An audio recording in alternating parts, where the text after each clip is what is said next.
Hey, yo, what's good with y'all? It's your boy Wrestling Geek back with another video for y'all today. I know I'm late on this, I'm about a week late. I knew I was gonna be late on this. I had stuff going on, had stuff to do, but we back and we better than ever. Let's get this video going. This is your Royal Rumble 2023 review, my review anyway. And we're gonna start off with the men's Royal Rumble. I mean, cool Rumble. Gunter came in at one, lasted all the way to the end. In my opinion, by the time it got to the end, I think he should have probably just went ahead and won it. But of course, that wasn't a predicted way. It was supposed to be Cody all the way. Cody ended up winning as predictable. It's the fact that made him come out to 30 for me. I think if he would have came out like 15, maybe 20, hell, even 25 would have made more of a epic battle, if that makes sense. But he didn't. He came out at 30. There's no speculation to that. It was kind of just obvious that he was going to win. I was expecting him in the Seth showdown, but Logan Paul interfered with that. I guess that's what we're going in that direction with Seth. And that's fine. Cody wins. He's going to WrestleMania to take on Roman, but it wasn't the highlight of the night as it should have been. We're going to get to that in a second, but Cody won. Like I said, the rest of the match was lackluster. You had Drew and Sheamus doing their thing, just teaming up, fighting everybody. You had Kofi and Xavier Woods fighting, teaming up. Kofi like he about hit his head on that table. If you all went back and saw the replay or watched a couple times, Kofi looked like he hit his head on the table there. So I hope he's okay. Obviously he's been back a couple weeks, but I hope he's feeling a lot better. Like I said, Gunter looked like a complete powerhouse throughout most of the match. I just don't see why at that point you just don't have him finish off the match and just win. I get it, you can't change plans last minute. I mean, you really can because Vince used to do it all the time. But like I said, Gunter looked like a beast the whole match. You should just have him win at that point. But Cody was the original guy to win. We all knew who was gonna win. I predicted him to win a couple months ago, actually. And I mean it stuck through. So Cody won. The pyro went off. Boom, boom, boom, boom, boom, boom. We're going to WrestleMania. Points at the sign, like everybody else tends to do. And he's going to WrestleMania. What would I grade the men's Royal Rumble? Or probably a C because it was boring. It's predictable. It was nothing really special outside of Gunter, whatever you want to call him. Outside of him, nothing else was really like, nothing popped off. No, I mean a little storytelling with the Bobby Lashley and Brock Lesnar. Like I said, the Seth Rollins and the Logan Pauls, the Judgment Day being complete assholes. I love it. So they're doing their thing. Um, I mean, just not really special to me. I haven't really enjoyed the Royal Rumble since 2020 when Drew McIntyre won it because there was so much built to it, and unfortunately had to deal with the COVID. But that's no story for another day. Yeah, I would have to give it a C. And then the next match, I'm just gonna get the next two out the way, just get them over with. The next one was Bray Wyatt versus LA Knight. This Mountain Dew BS promotion crap that the WWE loves to do. The match was awful.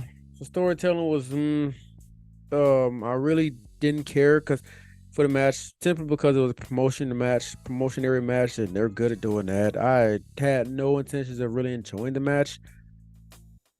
It sucked. It made Bray Wyatt look stupid. It made LA Knight look horrible throughout this whole feud because you built him up to be, I mean, this competent guy. Like he went from maximum male models to LA Knight. LA Knight has been phenomenal. I think he's the one going to suffer the most in this because Bray Wyatt's going to keep it pushing like nothing ever happened. I think LA Knight's going to suffer from it just a little bit. The match sucked. If I'm rating this match, it's obviously an F. I think it was disgusting. It was boring. It was lame. It was cringe. The match itself all around sucked. There was nothing that I felt the need to sit there and actually try to cheer for. The match simply just sucked, bro. Like, if I were to go back and rewatch pay-per-view again, which I probably won't, it will not be that match. It will be skipped. The Bray Wyatt got the win, obviously. We all know who was winning the match. I don't like gimmick matches. I don't like promotional matches. That irritates me because it's not really necessary. I get it, you got to get your money. Oh, that's cool. But in the process, you make your wrestlers look. I mean, WWE's already cringy, so you make it look even more cringy. I don't know, man. I didn't like the match at all. So let's get to the next match I did not like, and it was Bianca versus Alexa. I didn't even watch the damn match. I'm being honest with you. I kind of skipped over it because first of all, I knew Bianca was winning. 2, I don't care for Alexa. I have not cared for Alexa since she was the goddess. She needs to get back to that ASAP and start winning some damn championships again. She ain't got to win championships. Just make it look competitive, make it look compelling, make it look just fun again. Like nothing is fun about the Raw Women's division, and I'm not talking bad about Bianca because I think Bianca's a fantastic champion. I think she's great at what she does, and I think she deserves to hold the championship until at least WrestleMania, whoever the hell she's gonna face. But yeah, right, we're going. She's probably gonna win. I'm gonna get to that in a second. I know that ain't got to do with the pay-per-view, but I'm getting to that in a second. Alexa sucks. Alexa's boring. Alexa can't wrestle. I don't know if she's lost the desire to wrestle, whatever it is, or whatever it takes. But she's not there anymore. Bianca, like I said, I didn't watch the match. I skipped it. She probably carried, but Bianca won, so there's nothing else to talk about. But before I get to this next match, I am going to talk about the Royal Rumble Women's winner, and that was Rhea Ripley. Rhea Ripley won. I'm going to get to how I felt about that. It's like any other match on the card. But the Bianca and Alexa match was an F minus. But let's sidetrack here a little bit. Why the hell did you have Rhea challenge Charlotte? What bamboozled dumbass idiot I'm so baffled right now with that. It makes no sense to me.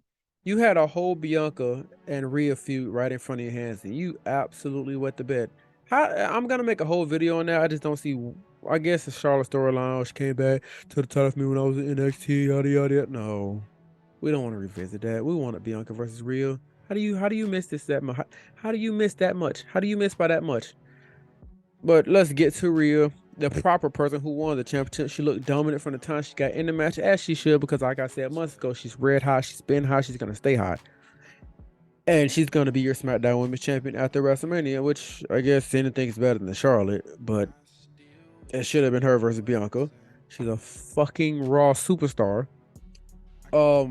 But she came in at 1. Liv Morgan came in at 2. They lasted to the very end. I'm glad they gave Liv the little moment she needed. Stay last long time in the ring. I knew she wasn't gonna win, but she did put up a good little compelling argument to be possible winner, or at least a compelling fight throughout most of the match. She looked good throughout most of the match. And then at number 3, I think it was Dana Brooke. I don't know why when she came in the ring, I found it absolutely hilarious because she's never on TV. She hasn't been on TV since the 24/7 championship has been absolutely abolished, as it should have been. She's a joke. Dana Brooke fucking sucks. I don't know how or why she still has a contract. Maybe she does stuff outside of the ring that I don't know about, but inside the ring, she's fucking boring. She doesn't have a character. She's never had a fucking character. Who cares about Dana Brooks? Nobody wants to see Dana Brooks on the TV. But we did get Asuka back though, and she's back with a new face paint. Maybe there's something from Japan or NXT that I've never seen because I didn't watch NXT and I don't watch NXT. I like the new look of Asuka.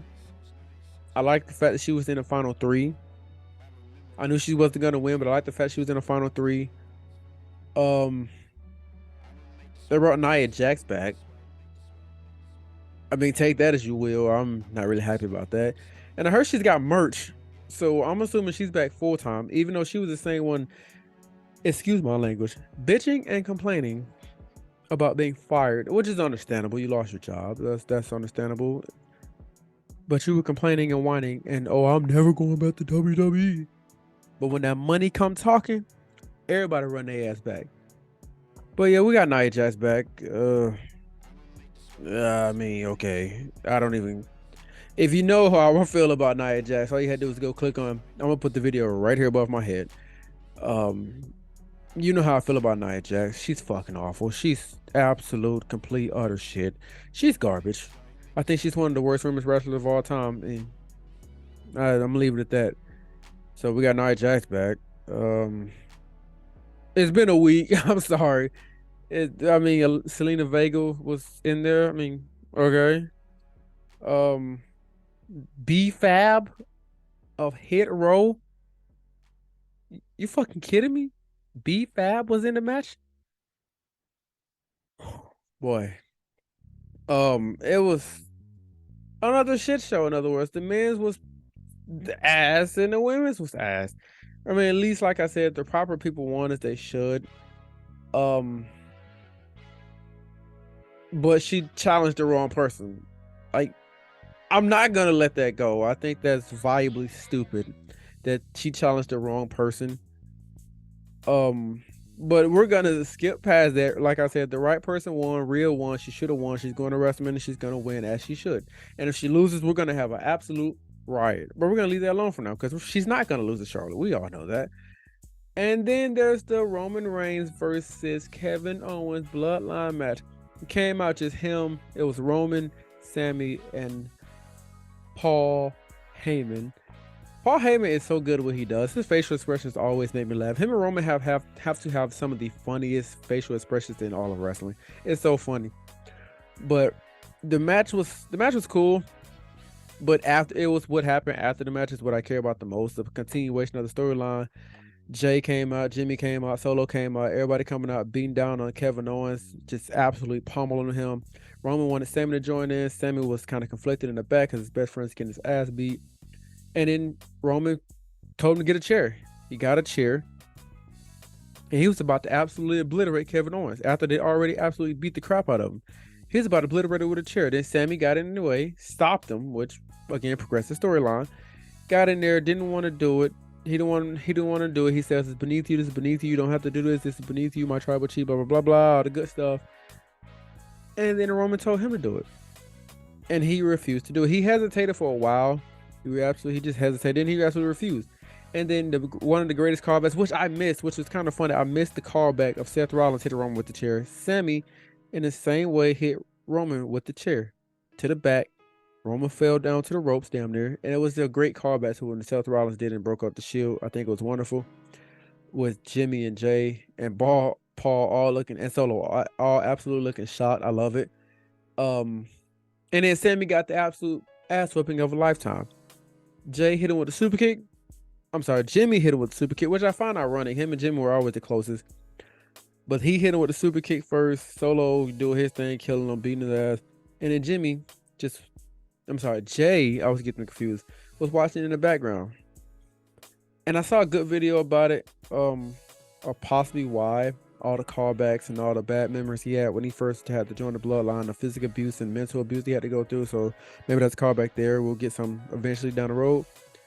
But Sammy got beat down. He got beat down worse than Kevin Owens did. Kevin Owens had handcuffs on him. I love this storyline we're going here. If you just saw SmackDown last Friday, then you would have saw that Sammy challenged him for the WWE Universal Championship at Elimination Chamber in Montreal. That crowd's gonna go crazy. I can't wait to see it. But this match in general saved the pay-per-view. This pay-per-view was garbage.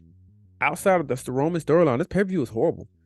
The men's Rumble's ass is predictable. We know who's gonna win, and he made it even more predictable when he came out at 30.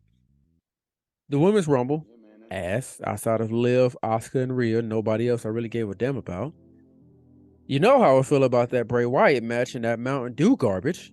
And in the Bianca match, I didn't even watch, and I love Bianca. That's the bad part. Alexa is just, don't put her back on TV. I don't want to see her anymore.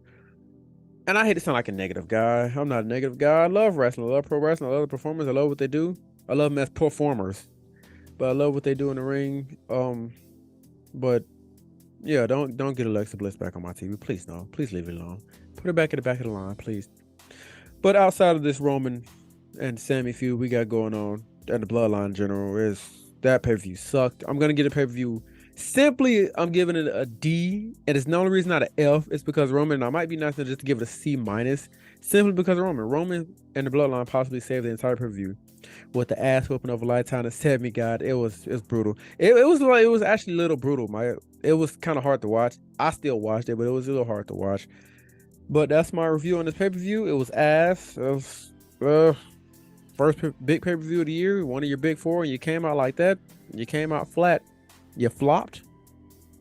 I mean, I still watched it like a goofball, but you flopped. I mean, it's not much else to say. This is your boy Wrestling Geek. I appreciate you guys watching. I'm glad to be back doing this. But the pay-per-view fucking sucked. Royal Rumble sucked.